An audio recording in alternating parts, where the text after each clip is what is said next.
हाँ मित्रों, एक बार पुनः हाजिर हुआ हूँ। अभी मैंने पहले वाले वीडियो में बताया था सबऑर्डिनेटिंग कंजंक्शन के विषय में। अब सबऑर्डिनेटिंग कंजंक्शन जो है कितने तरह के होते हैं? 9 तरह के होते हैं। ये लगभग वही होता है जो एडवर्ब में एडवर्ब के टाइप होते हैं, उसमें मैक्सिमम इसी में मिल जाते हैं। आगे देखिएगा इसको। Time, showing time. टाइम जो होता है वो एडवर्ब में भी आता है, जब एडवर्ब का काम करेगा तब। Time, till, until, no sooner than, as far as, when, while, before, after, since, as long as, so long as soon as, etc. ये होता है।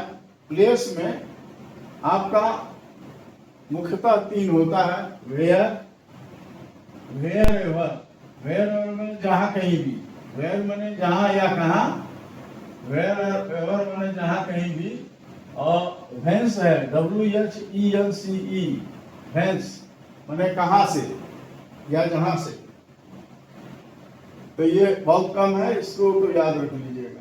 फिर होता है काज और रीजन, कारण बताने वाले शब्द। बिकॉज आप जानते ही हैं, सिंस भी कारण बताता है, एज भी कारण बताता है, फॉर भी कारण बताता है। जब कोऑर्डिनेट क्लॉज होगा तो कोऑर्डिनेट कंजंक्शन होगा तो फॉर अनुमान के लिए, और ये सबऑर्डिनेट क्लॉज होगा तो फॉर कारण के लिए, कारण के लिए ही यूज होगा।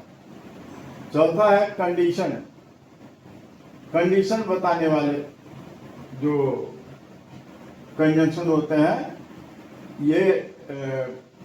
ये होता है जैसे अगर मगर, ये सब। इफ माने यदि, अगर। एज इफ माने यदि ऐसा हो। ओनली इफ,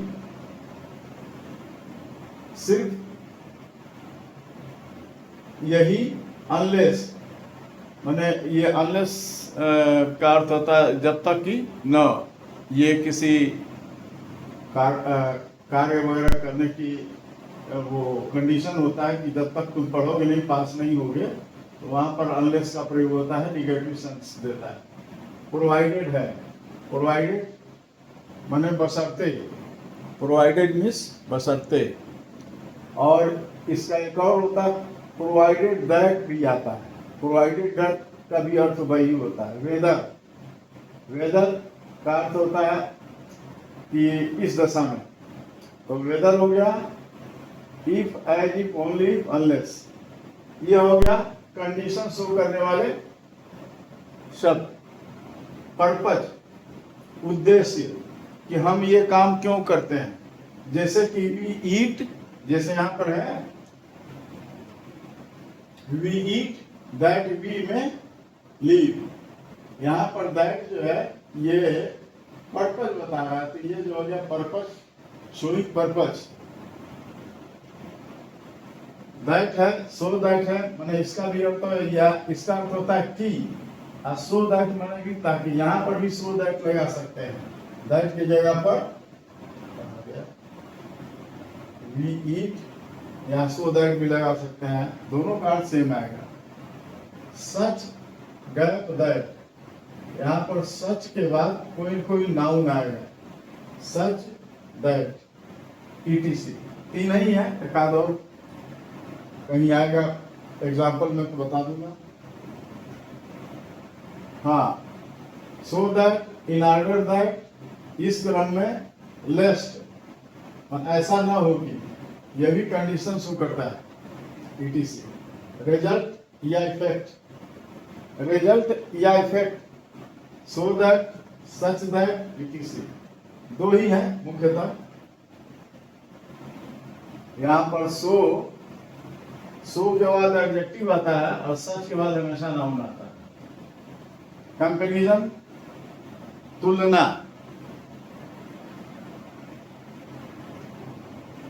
तुलना जैसे he is looking, he is looking as a rich man, वह एक धनी आदमी प्रतीत हो रहा है।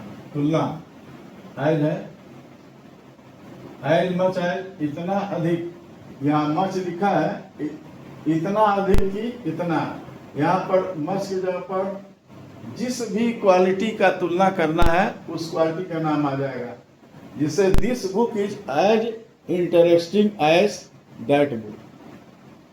हमेशा तुलना दो या दो से दो हो या दो से अधिक चीजों के बीच में तुलना होता है, तो यह एज मच एज ये सब होता है। दैन है, दैन आप जानते हैं कंपैरेटिव डिग्री है, एडजेक्टिव का ये कंपेयर करने के लिए ही आता है। वह उससे ज्यादा बुद्धिमान है, he is wiser than, wiser लगा के दैन लगाते हैं, ये उसका है। और सो एज मैंने उतना,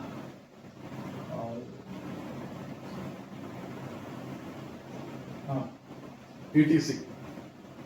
फिर आठवां है कंसेशन और कंट्रास्ट। कंसेशन का मतलब कुछ लोग थोड़ा भ्रमित हो जाते हैं, अरे कंसेशन क्या है? कंसेशन में छूट होता है। यहाँ पर कंसेशन और कंट्रास्ट का मतलब यह हुआ, यदि आप किसी विपरीत परिस्थितियों में हैं, आपके अंदर कोई कमी है, तो भी उस काम को कर ले जाते हैं, तो वहां पर कंसेशन या कंट्रास्ट वाला लगता है। यद्यपि कि वह गरीब है फिर भी वह ईमानदार है, तो वहां पर आल्दो है।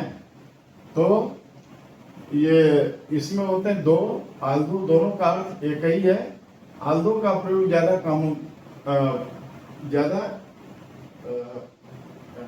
क्या कहता है,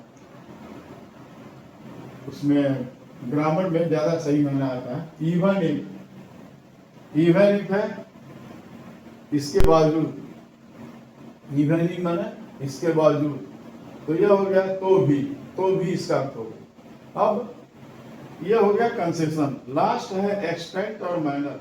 एक्सटेंट माने होता है हद, और माइनर माने होता है तरीका, विधि। यहाँ देखिए स्पेशली ये माइनर पर ही फोकस होता है। एज अभी बताया थे, एज यहाँ भी है। एज देखिए और कहीं भी होता है, एक यहाँ एज है, एक यहाँ है। तो एज जो है कई शब्द ऐसे होते हैं जो कि दूसरे में भी होते हैं, लेकिन अर्थ के अनुसार हम उसका टाइप जानते हैं। अब देखिए एज है, एज इफ है, यदि अगर ना, और अकॉर्डिंग एज माने इसके अनुसार, ETC। एज माने इसके अनुसार या जैसे। यहाँ तुलना नहीं है बल्कि ये मैनर बता रहा है। किसी मैनर के लिए आएगा तो कंजंक्शन ऑफ मैनर होगा, और जब तुलना के लिए आएगा तो कंजंक्शन ऑफ कंपैरिजन होगा।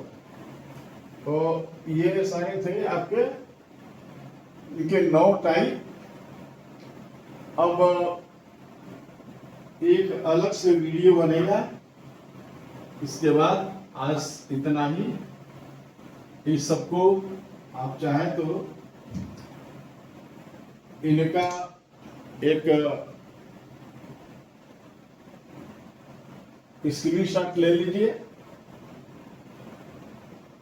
स्क्रीनशॉट लेकर के इसको अपने कॉपी में नोट कर सकते हैं। और ये क्योंकि मैंने एक जगह इकट्ठा किया हुआ है और उसको सरल तरीके से मैंने लिख दिया है, ताकि आसानी से आपको हर चीज समझ में आए।